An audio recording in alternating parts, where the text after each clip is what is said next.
மதுரையில் இருக்கிற சரவணா ஸ்டோர்ஸுக்கு முதல் முறையாக என்னையும் என் அக்காவையும் என் ஃப்ரெண்ட் கூட்டிகிட்டு வந்தாங்க.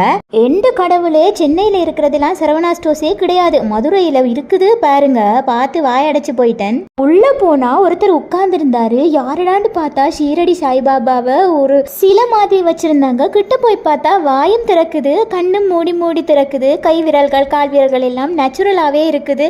எனக்கு அந்த இடத்த விட்டு வரவே விருப்பம் இல்லை. சரின்ட்டு 7 மாடியும் ஃபுல்லாக சுற்றி பார்த்துட்டு வெயிட் மிஷின்ல வெயிட்டை பார்த்தா வாயை மூடிட்டு கிளம்பிட்டேன். வெளியே ஒரு ஜல்லிக்கட்டு காளமாடு வச்சிருந்தாங்க. சின்ன பசங்க எல்லாம் அங்க நின்று படம் எடுத்தவே நான் மட்டும் சும்மா இருப்பேனா, எனக்குள்ள இருக்கிற குழந்தை வெளியில வந்துருச்சு. ஸோ என்ன பண்ணிட்டேன், ஜல்லிக்கட்டுல காளை அடக்கிற மாதிரி வீடியோ போட்டோ எல்லாம் எடுத்தாச்சு. கடைக்குள்ள எந்த அளவு கூட்டம் இருக்குதோ வெளியே பார்த்தா ஃபுட் கோர்ட்ல அந்த அளவு கூட்டம் இருந்துச்சு. மதுரை ஜிகர் தண்டாவும் அப்புறம் முட்டை பப்ஸும் வாங்கியாச்சு.